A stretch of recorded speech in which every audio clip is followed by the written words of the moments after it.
എന്നാൽ ഇന്ത്യയിൽ ദൈവത്തിന് സ്തോത്രം, എൻ്റെ ഓർമ്മയിൽ അതേ സൺഡേ സ്കൂൾ ആരംഭിച്ചത് 1800 വില്യം കേറിയും കൂട്ടരുമായിട്ട് ആണ് ഇത് ആരംഭിപ്പിക്കാൻ. ഷെറാംപൂരിൽ വെച്ചാണ് സൺഡേ സ്കൂൾ ആരംഭിക്കുവാൻ തക്കോണമിടയായി തീർന്നത്.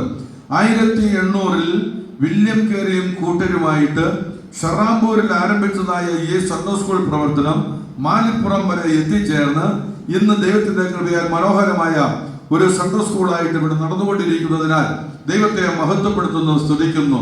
ലോകതലത്തിൽ ആദരിക്കപ്പെട്ടതായ സുവിശേഷ പ്രവർത്തകരിൽ പലരും ദൈവത്തിന്റെ സൺഡേ സ്കൂൾ പ്രവർത്തനം മുഖാന്തരം മുൻപോട്ട് വന്നിട്ടുള്ളവരാണെന്നുള്ളത് ഈ തരുണത്തിൽ ഞാൻ ഓർത്തു പോവുകയാണ്, വിവരിക്കുവാൻ ആഗ്രഹിക്കുന്നില്ല. ദൈവനാമത്തിന് മഹത്വം. തിരുവചനത്തിൽ നിന്ന് ഒരു വേദഭാഗം വായിച്ച് അല്പം ചില കാര്യങ്ങൾ ഓർപ്പിച്ച് ഞാൻ അവസാനിപ്പിക്കുവാൻ, ചുരുങ്ങിയ നിമിഷം കൊണ്ട് അവസാനിപ്പിക്കുവാൻ ആഗ്രഹിക്കുന്നു. 144 സങ്കീർത്തനത്തിലേക്ക് നമുക്ക് കടന്നു വരാം. 144 സങ്കീർത്തനം അതിന്റെ 12 വാക്യത്തിൽ നാം പരിശോധിക്കുമ്പോൾ ബാലന്മാർ വളരുവാൻ ആഗ്രഹിക്കുന്നതായ അനുഭവങ്ങളും ബാലികമാർ വളരേണ്ടതായ അനുഭവങ്ങളെ കുറിച്ച് സങ്കീർത്തനക്കാരൻ എടുത്ത് പറഞ്ഞിരിക്കുന്നതായി പഠിപ്പാൻ കഴിയുന്നുണ്ട്. 144 സങ്കീർത്തനത്തിന്റെ 12 വാക്യം ആരെങ്കിലും ഒന്ന് വായിച്ചാട്ടെ പെട്ടെന്ന്. ഞങ്ങളുടെ പുത്രന്മാർ ബാല്യത്തിൽ തഴച്ചു വളരുന്ന തൈകൾ പോലെ. ഞങ്ങളുടെ പുത്രന്മാർ ബാല്യത്തിൽ തഴച്ചു വളരുന്ന തൈകൾ പോലെ. പുത്രിമാർ അടുത്തത്. ഞങ്ങളുടെ പുത്രിമാർ അരമനയുടെ മാതിരിയായി കൊത്തിയ മൂലത്തൂണുകൾ പോലെ. ദൈവത്തിന് സ്തോത്രം. ഞങ്ങളുടെ പുത്രിമാർ അരമനയുടെ മാതിരിയായി കൊത്തിയ നല്ല നിലയിലുള്ളതായ മനോഹരമായ മൂലത്തൂണുകൾ പോലെയും ആകട്ടെ എന്നെടുത്ത് പറയുകയാണ്. നോക്കണം, ബാലന്മാർ തൈകൾ പോലെ വളർന്നു വരേണം, ബാലികമാർ തൂണുകൾ കൊത്തിയ നിലയിലെടുത്തതായ മനോഹരമായ നിലയിൽ കൊത്തിയെടുത്തതായ മൂലത്തൂണുകൾ പോലെ ആയിത്തീരണമെന്ന് അവിടെ സങ്കീർത്തനക്കാരൻ ആഗ്രഹിച്ച് കാര്യങ്ങൾ പറയുന്നതായി നാം ഈ തിരുവചന ഭാഗത്തോട് ചേർന്ന് നാം പരിശോധിക്കുമ്പോൾ നമുക്ക് മനസ്സിലാക്കുവാൻ ഇടയായി തീരുന്നുണ്ട്. തഴച്ചു വളരുവാൻ ദൈവനാമത്തിന്റെ മഹത്വം. കുഞ്ഞുങ്ങളെ അതിനേറ്റ നിലയിൽ വളർത്തിയെടുക്കണം, ദൈവകൃപയിൽ വളർന്നു വരേണം. തഴച്ചു വളരുവാൻ ദൈവത്തിൽ പൂർണ്ണമായിട്ടും ആശ്രയിച്ച് ദൈവവുമായിട്ടുള്ള ബന്ധത്തിൽ മുൻപോട്ട് പോകുന്ന ഒരു വിശേഷിപ്പിക്കപ്പെട്ട അനുഭവം കാണപ്പെടണം. 52 സങ്കീർത്തനത്തിലാണ് തോന്നുന്നു. 52 സങ്കീർത്തനത്തിന്റെ 8 വാക്യത്തിൽ നാം പരിശോധിക്കുമ്പോൾ സങ്കീർത്തനക്കാരൻ അവിടെ ഇപ്രകാരം എടുത്തു പറയുന്നു: ദൈവത്തിന്റെ ആലയത്തിൽ തഴച്ചു വളരുന്ന ഒലിവ വൃക്ഷം പോലെ ഞങ്ങളുടെ കുഞ്ഞുങ്ങൾ, അല്ലെങ്കിൽ ഞാനോ ദൈവത്തിന്റെ ആലയത്തിൽ തഴച്ചു വളരുന്ന ഒലിവ വൃക്ഷം പോലെയാണെന്ന് വായിച്ചാട്ടെ. ഞാനോ ദൈവത്തിന്റെ ആലയത്തിങ്കൽ തഴച്ചു വളരുന്ന ഒലിവ് വൃക്ഷം പോലെയാകുന്നു എന്ന് എടുത്ത് പറഞ്ഞിരിക്കുന്നതായി പഠിപ്പാൻ ഇടയായി തീരുന്നുണ്ട്. ആർക്കാണ് ദൈവത്തിന്റെ ആലയത്തിങ്കൽ തഴച്ചു വളരുന്ന ഒരു ഒലിവ് വൃക്ഷം പോലെ കാണപ്പെടുവാൻ തക്കോണം ഇടയായി തീരുന്നത്? 1 സങ്കീർത്തനം ഒരു കുട്ടി, ദൈവത്തിന് സ്തോത്രം, മുൻപേ സങ്കീർത്തനം അല്ലെങ്കിൽ 1 സങ്കീർത്തനം അതേ വലിയ കുഴപ്പമൊന്നുമില്ലാതെ ഒരു കുഞ്ഞ് എഴുന്നേറ്റ് നിന്ന് മൈക്കിന്റെ മുമ്പിൽ നിന്ന് പറയുവാൻ തക്കോണം ഇടയാക്കി തീർന്നു. 1 സങ്കീർത്തനത്തിൽ നാം വായിക്കുന്നതായ സന്ദർഭത്തിൽ ഇപ്രകാരം എടുത്തു പറഞ്ഞിരിക്കുന്നത് പഠിപ്പാൻ കഴിയുന്നു: യഹോവയുടെ ന്യായപ്രമാണത്തിൽ സന്തോഷിച്ച് അവന്റെ ന്യായപ്രമാണത്തെ രാപ്പകൽ ധ്യാനിക്കുന്നവൻ ഭാഗ്യവാൻ. അവൻ ആറ്റരികത്ത് നട്ടിരിക്കുന്നതും തക്കകാലത്ത് ഫലം കായ്ക്കുന്നതും ഇലവാടാത്തതുമായ വൃക്ഷം പോലെ ഇരിക്കും. അവൻ ചെയ്യുന്നതൊക്കെയും സാധിക്കും.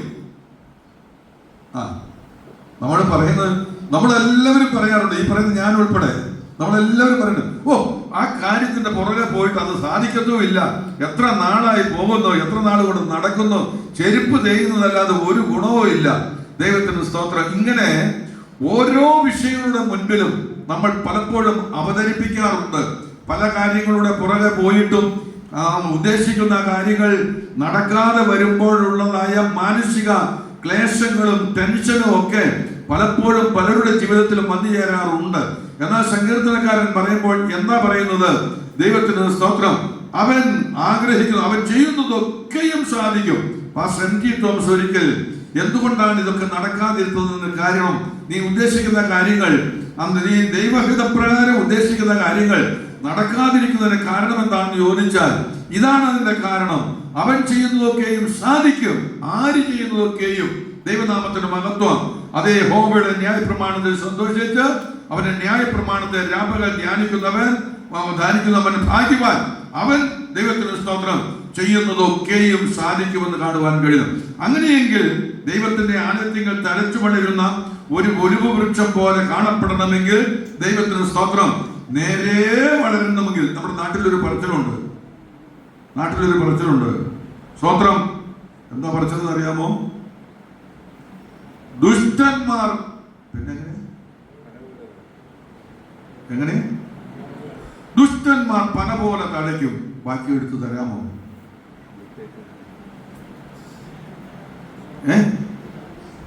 എന്തോ കേട്ടില്ല. എന്റെ വേദപുസ്തകത്തിൽ അങ്ങനെ ഉണ്ടെന്ന് പറയാൻ ഞാൻ തയ്യാറല്ല. 92-ാം സങ്കീർത്തനത്തിൽ വായിക്കുമ്പോൾ, 92-ാം സങ്കീർത്തനത്തിന്റെ 12-ാം വാക്യമാണോ? ദൈവത്തിന്റെ സ്തോത്രം. 92-ാം സങ്കീർത്തനത്തിന്റെ 12-ാം വാക്യത്തിൽ വായിക്കുമ്പോൾ അവിടെ ഇങ്ങനെ എടുത്തു കാണുവാൻ ഇടയായി തീരുന്നുണ്ട്.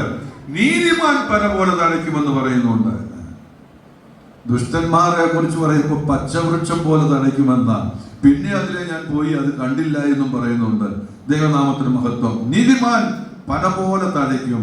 അത് പതുക്കെ പതുക്കെ പതുക്കെ പതുക്കെ അങ്ങ് വളർന്ന് ഏതെല്ലാം പ്രതികൂലങ്ങൾ ഉണ്ടായിരുന്നാലും അത് തെങ്ങ് കാറ്റ് വരുമ്പോൾ തെക്കോട്ടും വടക്കോട്ടും ചാഞ്ഞ് അല്ലെങ്കിൽ പടിഞ്ഞാറോട്ടും ചാഞ്ഞ് വളരുന്നത് പോലെ വളരാതെ അത് എങ്ങനെയും നേരെ. ഞാൻ കണ്ടിട്ടുണ്ട് പല വൃക്ഷങ്ങളും ഇഞ്ചക്കാടിന്റെയൊക്കെ ഇടയിലൂടെ അതിന്റെ ഇലയൊക്കെ കീഴോട്ട് ഇങ്ങനെ കടന്നിരുന്നാലൂടെ അത് നാമ്പ് ഇങ്ങനെ നീട്ടി അതിന്റെ ഇടയിലൂടെ വളരുന്നത് ഞാൻ കണ്ടിട്ടുണ്ട്. വളർന്നു നിൽക്കുന്നതായ ദൈവത്തിന് സ്തോത്രം. ഇഞ്ച അറിയാമല്ലോ, ഇഞ്ചപ്പടർപ്പിന്റെ ഇടയിലൂടെയൊക്കെ അത് വളർന്ന് പൊങ്ങി നിൽക്കുന്നതായ കാഴ്ച നേരെ മേലോട്ട് നല്ല രീതിയിൽ അതതിന്റെ നിലയിൽ വളരുന്നതായ പല വൃക്ഷങ്ങളെ കാണുവാൻ ഇടയായി തീർന്നിട്ടുണ്ട്. അത് അങ്ങോട്ടും ഇങ്ങോട്ടും ചാഞ്ഞും ചെരിഞ്ഞും ഒന്നും പോകാതെ ദൈവത്തിന്റെ ആലയത്തിങ്കൽ തഴച്ചു വളരുന്നതായ മനോഹരമായ ഒരു ഒലിവ് വൃക്ഷം പോലെ. ദൈവനാമത്തിന്റെ മഹത്വം. ഇന്ന് ആത്മീകമായി തിരുവചനത്തോട് ചേർന്ന് പരിശോധിക്കുമ്പോൾ മനോഹര ഫലങ്ങളാൽ ശോഭിതമായ പച്ച ഒലിവ് വൃക്ഷം എന്ന ഹോവ നിനക്ക് പേർ വിളിച്ചിരുന്നു. എന്നാൽ ഇപ്പോഴത്തെ അവസ്ഥ എങ്ങനെയാ? ഇപ്പോഴത്തെ നമ്മുടെ കുഞ്ഞുങ്ങളുടെ അവസ്ഥ എങ്ങനെയാ? മാതാപിതാക്കന്മാർ, സഹോദരങ്ങൾ, സൺഡേ സ്കൂൾ അധ്യാപകർ എല്ലാവരുടെയും സ്ഥിതി എങ്ങനെയാ? വിവരിക്കാൻ ഒരുപാടുണ്ട് കേട്ടോ. പക്ഷെ ഞാൻ വിവരിക്കാൻ തുടങ്ങിയാൽ നിങ്ങൾ പിന്നെ അവസാനം ഞാനും മൈക്കും മാത്രമേ കാണത്തുള്ളൂ. അവസാനം വരാൻ നിങ്ങൾ അതുകൊണ്ട് ഞാൻ നീട്ടിക്കൊണ്ടു പോകുന്നില്ല. ദൈവത്തിന് സ്തോത്രം. ചുരുക്കി പറഞ്ഞാൽ മനോഹര ഫലങ്ങളാൽ ശോഭിതമായ ഒരു പച്ച ഒലിവ് വൃക്ഷം പോലെ നാം വളരേണ്ടത് ഏറ്റവും ആവശ്യമെന്ന് തിരുവചനത്തോട് ചേർന്ന് പരിശോധിക്കുമ്പോൾ പഠിപ്പാൻ കഴിയുന്നു. നമ്മുടെ പുത്രന്മാർ ബാല്യത്തിൽ തഴച്ചു വളരുന്ന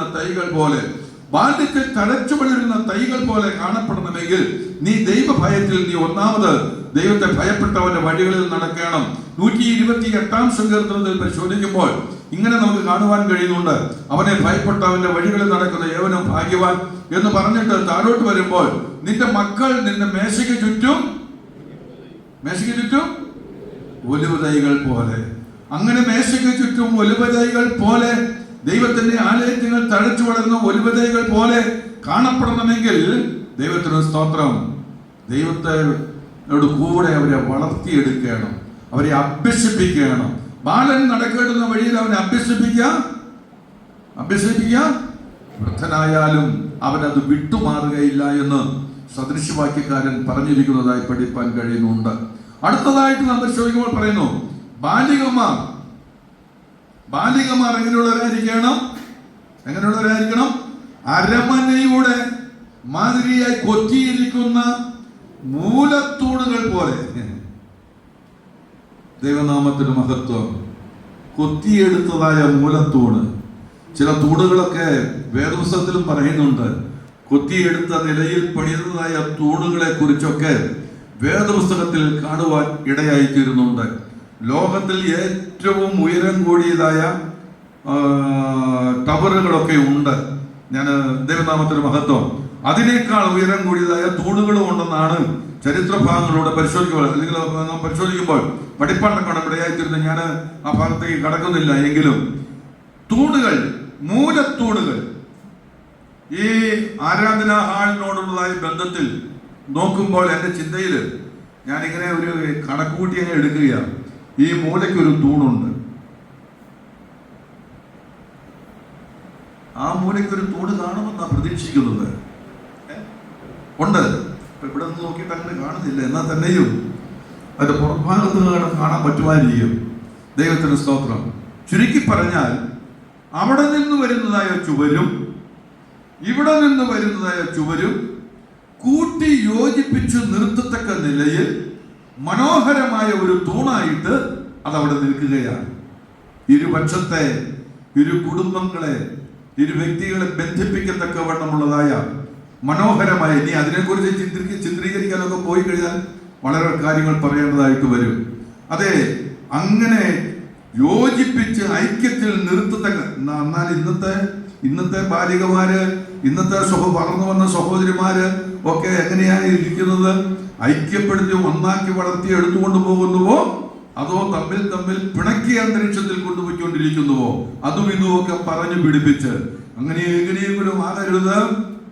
രണ്ട് ചുവരുകളെ കൂട്ടി ഇണക്കി ഒന്നാക്കി കൊണ്ടുപോകുന്നതായ അനുഭവത്തോടു കൂടെ വളർന്നു വരുന്നതായ അതെ മൂലത്തോട് പോലെ കാണപ്പെടണമെന്ന് തിരുവചനത്തോട് ചേർന്ന് നാം പരിശോധിക്കുന്ന സന്ദർഭത്തിൽ ഇവിടെ കാണുവാൻ കൊണ്ടും ഇടയായി തീരുകയാണ്. 92-ാം സങ്കീർത്തനത്തിൽ നാം പരിശോധിക്കുമ്പോൾ അവിടെ ഇപ്രകാരം പഠിപ്പാൻ കൊണ്ട് കഴിയുന്നുണ്ട്. നീതിമാൻ പല പോലെ തഴച്ചു വളരുന്നതായ അനുഭവം. നീതിമാൻ, ദൈവനാമത്തിന് മഹത്വം. നീതിമാൻ ആരാണെന്നുള്ളത് പകല് ഓർപ്പിപ്പാൻ ഇടയാക്കി തീർന്നു. ആ ഭാഗത്തേക്ക് ഞാൻ കടക്കുന്നില്ല. ഇനി വേദപുസ്തകത്തോട് ചേർന്നു 1-2 വാക്യം കൂടെ പറഞ്ഞാണ് അവസാനിപ്പിക്കാം. ദൈവനാമത്തിന് മഹത്വം. നമ്മുടെ മധ്യേ തഴച്ചു വളരുന്നതായ ബാലന്മാരും ബാലികമാരും യേശുവിനെ പോലെ മാതൃകയുള്ളവരായി കാണപ്പെടേണ്ടത് ഏറ്റവും ആവശ്യമെന്ന് കാണുവാൻ ഇടയായി തീർന്നു. ലൂക്കോസ് എഴുതിയ സുവിശേഷം 2-ാം അധ്യായത്തിന്റെ 40-ാം വാക്യത്തിൽ നമ്മൾ ചോദിക്കുമ്പോൾ ദൈവനാമത്തിന് മഹത്വം. നമ്മുടെ മധ്യേ വളർന്നു വരുന്നതായ തലമുറ യേശുവിനെ പോലെ കൃപയിൽ വളർന്നു വരേണ്ടത് ഏറ്റവും ആവശ്യമാണ്.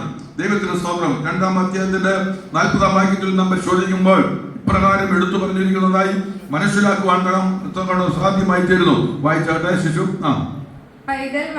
പൈതൽ വളർന്നു, ജ്ഞാനം നിറഞ്ഞു, ആത്മാവിൽ ബലപ്പെട്ടു, ദൈവകൃപയും അവനോടുകൂടെ ഉണ്ടായിരുന്നു എന്ന് പറഞ്ഞിരിക്കുന്നത് പോലെ യേശുവിനെ പോലെ കൃപയിൽ ദിനം തോറും വളരുന്നതായ ഒരു തലമുറയായി നമ്മുടെ കുഞ്ഞുങ്ങൾ കാണപ്പെടേണ്ടത് ഏറ്റവും ആവശ്യമെന്ന് തിരുവചനത്തിലൂടെ പരിശോധിക്കുമ്പോൾ കാണുവാൻ കഴിയുന്നു. നമ്മുടെ മധ്യേ വളർന്നു വരുന്നതായ ബാലിക ബാലന്മാർ, ദൈവത്തിന് സ്തോത്രം, ദാനിയേലിനെ പോലെ പ്രതിഷ്ഠയുള്ളവരായിരിക്കണം. അനേകം കാര്യങ്ങൾ എടുത്തു പറയുവാൻ കഴിയുന്നുണ്ടെങ്കിലും ചുരുക്കമായിട്ട് പറയാം. ദാനിയേൽ പ്രവചനം 1-ാം അധ്യായത്തിന്റെ 8-ാം വാക്യത്തിൽ പരിശോധിക്കുന്ന സന്ദർഭത്തിൽ ഇങ്ങനെ നമുക്ക് പഠിപ്പാൻ കൊണ്ട് ഇടയായിത്തീരുന്നു. ദാനിയേൽ, ദൈവത്തിന് സ്തോത്രം, അതേ തന്റെ യൗവന പ്രായത്തിൽ, കൊച്ചുപ്രായത്തില് ബാബേൽ സാമ്രാജ്യത്തിലൊക്കെ അടിമയായിട്ട് പിടിച്ചുകൊണ്ട് പോയതായ യൗവനക്കാരുടെ കൂട്ടത്തിൽ അല്ലെങ്കിൽ ബാലന്മാരുടെ കൂട്ടത്തിലുള്ള ഒരാളായിരുന്നു ദാനിയേൽ എന്നുള്ളത് പഠിപ്പാൻ കഴിയുന്നു. അവിടെ ചെന്ന് കഴിഞ്ഞപ്പോൾ രാജസന്നിധിയിൽ സേവ ചെയ്യേണ്ടതായി തിരഞ്ഞെടുക്കപ്പെട്ടവരുടെ കൂട്ടത്തിൽ ദാനിയേലും ഉണ്ടായിരുന്നതായി കാണുവാൻ കഴിയും. ദാനിയേൽ ഒരു തീരുമാനമെടുത്തു. രാജാവ് കഴിക്കുന്ന ഭോജനം കൊണ്ടും രാജാവ് കുടിക്കുന്ന വീഞ്ഞുകൊണ്ടും ഞാൻ എന്നെ തന്നെ അശുദ്ധമാക്കുകയില്ല. ദൈവത്തിന് സ്തോത്രം. ഒരു തീരുമാനം അങ്ങ് എടുത്തു. അന്യദേശത്താണെന്ന് ഓർക്കണം, അടിമയാണെന്ന് ഓർക്കണം, തന്നെ ഒരു പ്രത്യേക ദൗത്യത്തിനായിട്ട് തിരഞ്ഞെടുത്തതാണെന്ന് ഓർക്കണം. അങ്ങനെ തിരഞ്ഞെടുത്തതായ സന്ദർഭത്തിൽ താൻ തീരുമാനിക്കുകയാണ്, രാജവീഞ്ഞുകൊണ്ടും രാജാവ് കുടിക്കുന്നതായ വീഞ്ഞുകൊണ്ടും രാജാവ് കഴിക്കുന്ന ഭക്ഷണം കൊണ്ടും ഞാൻ എന്നെ തന്നെ അശുദ്ധനാക്കുകയില്ല എന്ന് ഒരു പ്രതിഷ്ഠ, ഒരു തീരുമാനമെടുക്കുവാൻ ഇടയാക്കി തീർന്നു. എന്തുകൊണ്ട് അങ്ങനെ ഒരു തീരുമാനമെടുത്തത്? രാജാവ് കുടിക്കുന്ന രാജകീയ ഭോജനം ഇന്നിവിടെ എന്താണോ ഒരുക്കിയിരിക്കുന്നത് ആർക്കറിയാം. എങ്ങനെയുള്ള രാജഭോജനമാണെന്ന് എനിക്ക് അറിഞ്ഞുകൂടാ. ഏതായാലും ഇച്ചിരി കഴിയുമ്പോൾ അറിയാം. സ്തോത്രം. അതുകൊണ്ട് ഞാൻ അതിലേക്ക് കടക്കുന്നില്ല. എന്നിരുന്നാലും അന്നൊരു തീരുമാനം എടുത്തു, രാജകീയ ഭോജനം. എന്തുകൊണ്ടാണ് ആ നിലയിൽ ഒരു തീരുമാനം എടുത്തത്? മുൻപിലിരിക്കുന്ന സഹോദരന്മാർക്ക് ആർക്കെങ്കിലും പറയാമോ? ഞാൻ ചോദിക്കട്ടെ, ഒരു അല്പം രാജകീയ ഭോജനം, നല്ല ഭക്ഷണം കിട്ടിയത് കൊണ്ട് എന്താ കുഴപ്പം? കഴിക്കുന്നതുകൊണ്ട് എന്താ കുഴപ്പം? രാജഭോജനം ഇന്ന് കഴിക്കാത്തവര് അല്ലെങ്കിൽ അതുപോലുള്ള രാജഭോജനം എന്ന് പറഞ്ഞാൽ അതുപോലെ മൃഷ്ടാന്നമായ ഭക്ഷണം കഴിക്കാത്തവര് ആരാ? ഏത് കല്യാണത്തിന് പോയാലും വിവാഹത്തിന് പോയിരുന്നാലും ഓരോരുത്തരും നിരത്തി വയ്ക്കുന്നതായ ആഹാരങ്ങളെ കുറിച്ചൊക്കെ പറയാതിരിക്കുക നല്ലത്. ദൈവത്തിന് സ്തോത്രം. അതുപോലെ തന്നെ എത്ര കഴിവില്ലാത്തവരായാലും ലോകപ്രകാരം കഴിവില്ലാത്തവരായാലും മെച്ചമായ ആഹാരമായി കൊടുത്തുകൊണ്ടിരിക്കുന്നത്, അത് കഴിക്കുന്നത് തെറ്റാണെന്ന് പറയാൻ ഞാൻ തയ്യാറല്ല. എന്നാൽ ഇവിടെ ദാനിയേൽ ഇങ്ങനെ ഒരു തീരുമാനം എടുത്തു. ദാനിയേൽ എടുത്ത തീരുമാനത്തിന്റെ കാരണം എന്താണെന്ന് മുൻപിലിരിക്കുന്ന അമ്മമാർക്ക് ആർക്കെങ്കിലും അറിയാമോ? സോദരന്മാർക്ക് ആർക്കെങ്കിലും അറിയാമോ? ആരും പറയുന്നില്ല. ബുദ്ധിമാൻ ഈ കാലത്ത് അതുകൊണ്ടാണോ? കേട്ടില്ല. അതെ, അതാണ് അതിന്റെ കാരണം എന്താണെന്ന് ചോദിച്ചേ.